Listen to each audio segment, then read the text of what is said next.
everyone, it's Cheryl from Teaching 2 and 3-year-olds.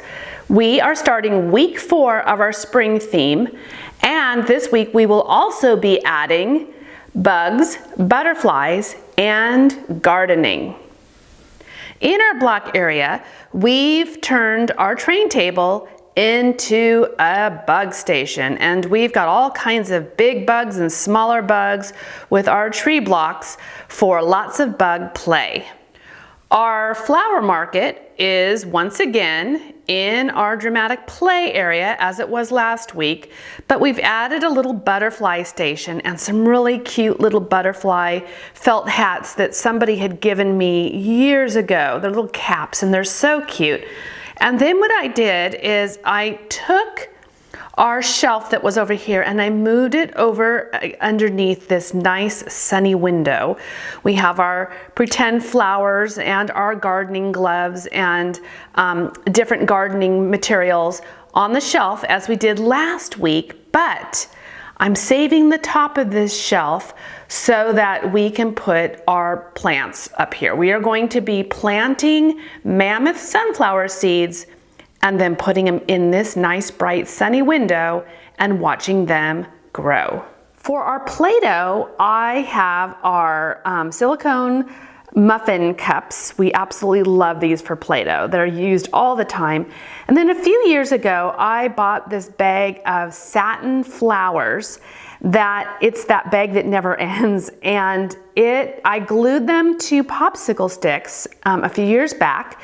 And for every time we do our gardening theme, I bring them out and they poke them into the Play-Doh, into the silicone baking cups, and it's a nice, fun, fine motor activity.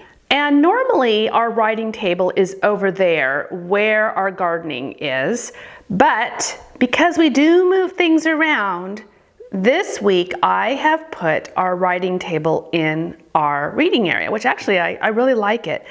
And we have these fun, this is a butterfly, you put the paper on top of it and then you take a crayon that doesn't have any wrapper on it and you rub it on its side. You do some crayon rubbings on top of that butterfly on a sheet of paper so they can see the butterfly print emerge on their paper.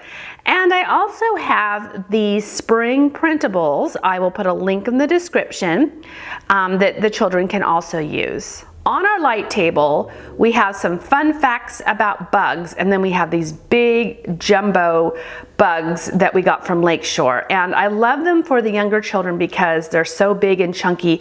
And actually last year we took these bugs, each child got to hold one, and we took it on a nature walk while we were looking for more bugs. It was a lot of fun. But this year, for right now anyways, they're on our light table, and then the others are over in our block area that I just showed you. On our easel, we are going to be doing watercolors on butterfly shaped paper, and actually these are industrial size coffee filters.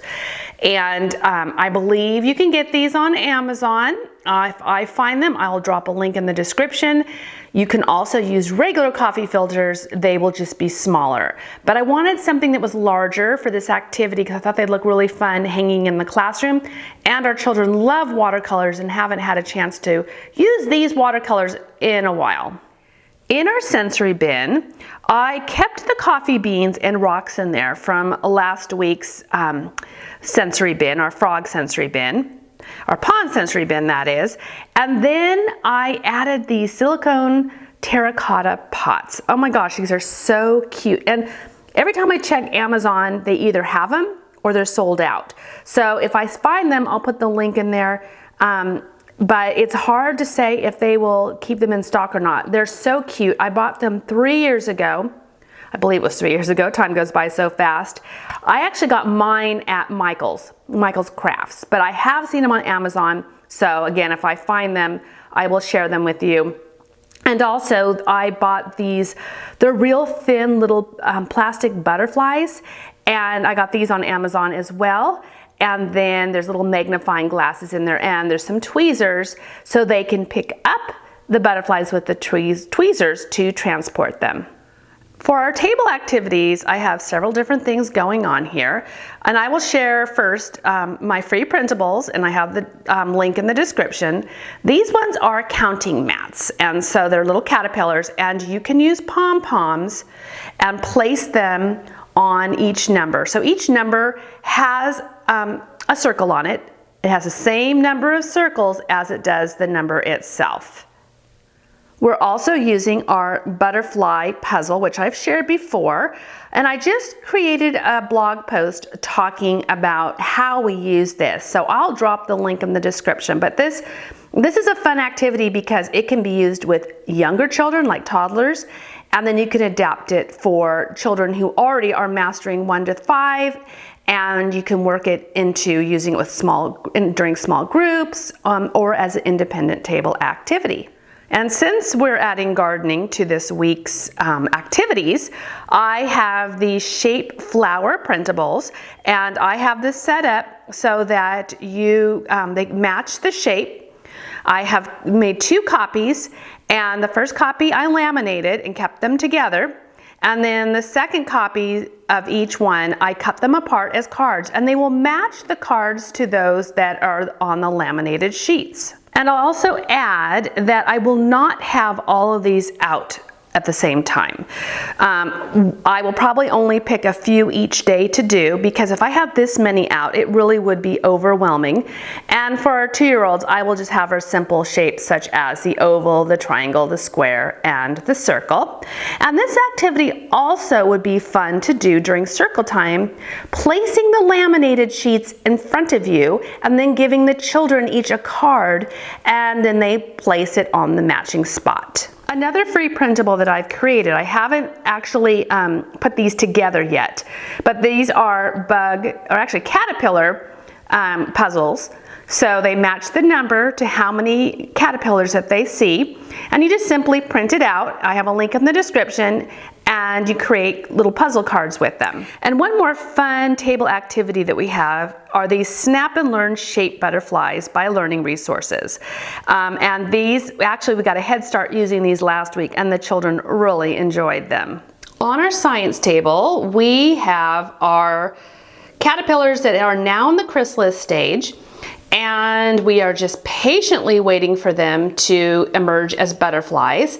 And also on this table, we just have some facts about butterflies and different bugs. Some of our art activities this week are going to be finishing up these flowers. These are going to be a Mother's Day gift, and I just like to get a head start because in case we have any children who are absent, we have to catch up. So rather than wait until right before, we get a little bit of a head start. And so these are actually canvas. Aren't they cute? They're canvas flowers, and the children painted them. And then what we're going to do is I'm going to take their picture, and they're going to be holding some flowers, and I'm going to cut it into a circle shape. I'm going to glue it to the middle of the flower. I'm going to Mod Podge the whole thing, and then I'm going to add a magnet to the back. So it'll be a fun little Mother's Day magnet for Mother's Day. And then over here, I have, these are just some butterfly cutouts that I got off Amazon. And this is just a quick and easy activity that we're going to be doing because I kind of got a little bit more activities than I usually do this week because of Mother's Day coming up. So they're going to be using the long Q-tip swabs that I love. They're actually a different brand. They're not Q-tip swabs, and I'll put a link in the description because we use these a lot. But they're going to use those swabs, and they're going to dip them in paint and then paint these bright butterflies. And then we are also finishing up an activity from last week. These are the frogs on the log. And even though the frogs, that was our theme for last week, we're carrying it into this week because we simply did not have time to finish them last week. And I just love doing art activities in different steps, so I don't rush the process. The first process on this one, it was to paint the frogs and then paint the logs. And now that everything's dry, I've cut everything out, and they're going to glue their frogs onto the log while counting the frogs. And I have this printable that I will put in the description. One of our circle time activities this week is reading the book that I have created called My Flower Counting Book. Now this is a personal book. I've made one for each child. I'll put their name on the front, and it goes from 1 to 10 counting the flowers. And our children love to have their own little books, and I haven't done it as much this year as I usually do, and so I want to get that going again. So first what we're going to do is I'm going to give all the children, give each child one of their books, and then what's going to happen is I'm going to read it, and they can follow along with their little book.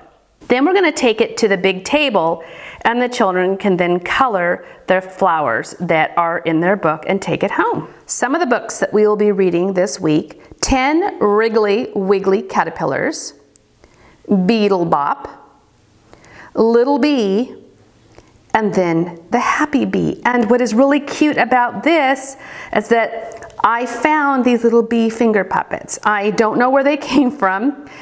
We have our theme boxes, and often a teacher will donate something and put it in there, but I don't know who to give credit to. But the children will each wear one of these little bee finger puppets while we read the book. Actually, they can also read it, put these little bees on their fingers while we read Little Bee. So that's how our classroom is set up for week 4 of our spring theme. This week we are adding bugs, butterflies, and gardening to our 2- and 3-year-old classroom. Thanks for watching.